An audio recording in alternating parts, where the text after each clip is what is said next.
Well, Indiana Governor Mike Pence is back on the campaign trail with stops in key battleground states after a terrifying scare at New York's LaGuardia Airport. Welcome to Happening Now, everybody. I'm Jenna Lee. A scare that the governor reportedly handled very well. I'm John Scott. Federal aviation officials say no one on the chartered plane was injured last night when it slid off a rain-soaked runway after a rough landing. The front end of the aircraft finally stopped just feet from a nearby highway by a special concrete arrestor bed designed to do that very thing.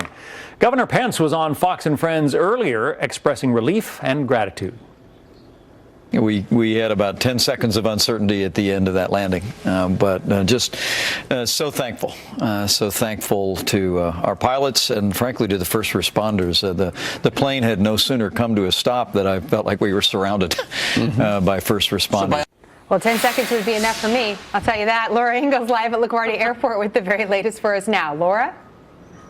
Exactly. We've all had that feeling when we're coming in for a landing. You know, it can be scary sometimes, but last night was certainly a lot scarier than it should have been for Pence and for everybody on board. We're happy to report that both of LaGuardia's runways are now operating and open. They had to shut down the airport for a short time after last night's scare, and Pence's plane has been moved off of the runway and out of the grass and mud. We have some video to show you of how they moved this thing. There were no injuries to the 48 on board, and officials here at the airport say there's actually no damage to the Boeing 737 plane, despite the fact that this 130,000-pound aircraft slammed through a bunch of concrete barriers known as arresting beds. The longer name for this is the Engineered Material Arresting System, but we call them arresting beds, to slow its roll and to stop it from going off of the short runway. That runway, 7,000 feet, one of the shortest in the country, and getting dangerously close to that nearby freeway. The weather last night, as we all know here in New York, was terrible. There were hard rains, high winds, heavy fog. It was absolutely a mess and no doubt a contributing factor. The plane has been towed to a hangar where it will be inspected by investigators with the NTSB, who will be looking at the aircraft itself. The maintenance records are going to look at the weather conditions last night and those all-important arresting beds. Those are lightweight, crushable cement blocks designed to slow down and stop an aircraft which has overshot a runway. They worked well last night. Airport officials say the plane actually went through 80 of those barriers. That's just to give you a sense of how fast this plane was going. Today, the FAA tweeting out that those crushable concrete systems are installed on 103 runways at 61 airports across the United States. And we want to show you a quick picture that we got from our embed, who has been traveling with the vice presidential nominee, Mike Pence. Dan Gallo, our friend, has been traveling for months with the candidate and said because of the plane's size and landing at smaller airports during the campaign, they've actually had a couple of rough landings before. This picture that you're seeing now, we just got it from Gallo. This is the replacement plane. And Jenna, they are not taking off from LaGuardia today. They're actually over in Newark. They'll be taking off heading to Pennsylvania for the next campaign stop for Pence. Back to you. Laura, thank you. For more on what we can expect from the investigation after that terrifying ordeal for Governor Pence and dozens of passengers as well as crew members, let's bring in OliverMcGee, aerospace mechanical and civil engineer, also a former Deputy Assistant Secretary of Transportation for Technology Policy. So you've got a number of factors here.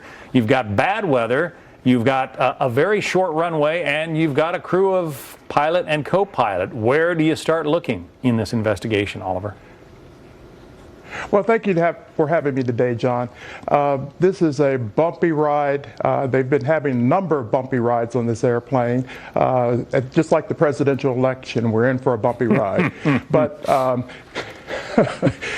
and we're finally landing in home base, John. Yeah. Essentially, a plane that is landing on a long runway like at LaGuardia Airport, it's like a Mack truck landing on a very, very wet ponding highway. And last night when the people like Dan Gallo felt the braking of the airplane, that's the same thing you do when you're hydroplaning driving down the road. Remember, an airplane is landing on a runway at 150 miles per hour. So you're pumping the brakes, pumping the brakes, pumping the brakes, and then it's hydroplaning, which is almost like floating across the ponding of the aircraft. So it was very difficult to close the braking system on this aircraft. And as your report said before, it is great that we have those stoppage, those backup systems at the end of the runway, particularly this airport, because this plane would have landed in the highway. And so then we would have had real connections with the transportation system with trains, planes, and automobiles all coming together.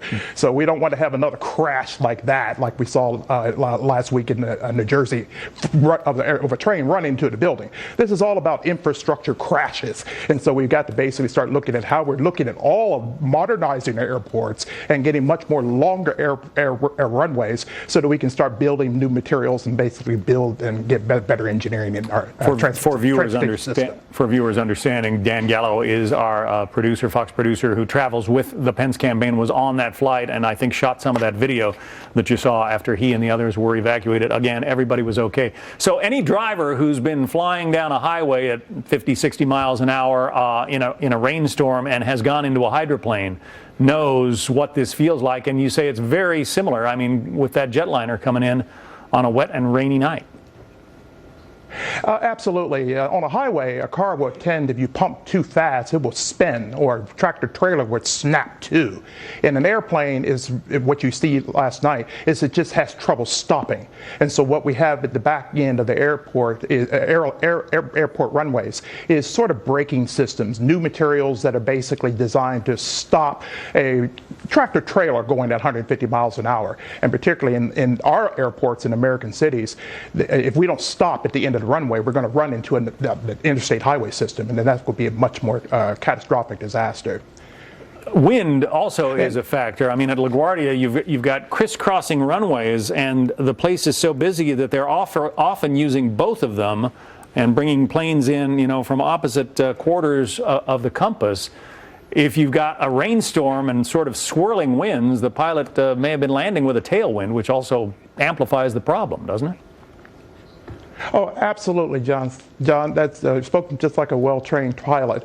Crosswinds and tailwinds would tend to speed the aircraft up, particularly the airspeed, but particularly you're not on the air, you're on the ground, so you're trying to break the system at 150 miles an hour, and then you got a tailwind pushing you further off the air runway.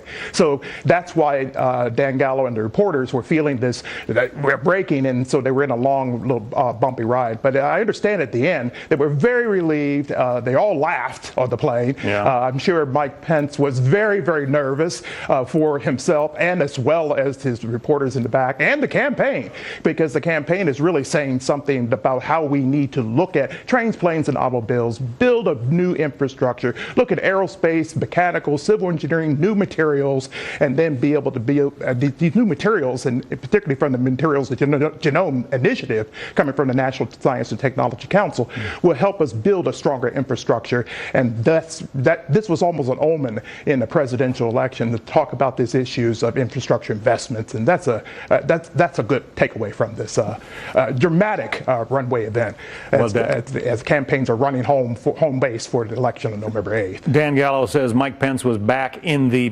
passenger section within a minute after they came to a stop, checking on everybody, making sure they were okay, and he was okay, and everybody was fairly sanguine about it, it sounds like. OliverMcGee. Oliver, oh, thank absolutely. you. Thanks. Thank you, John.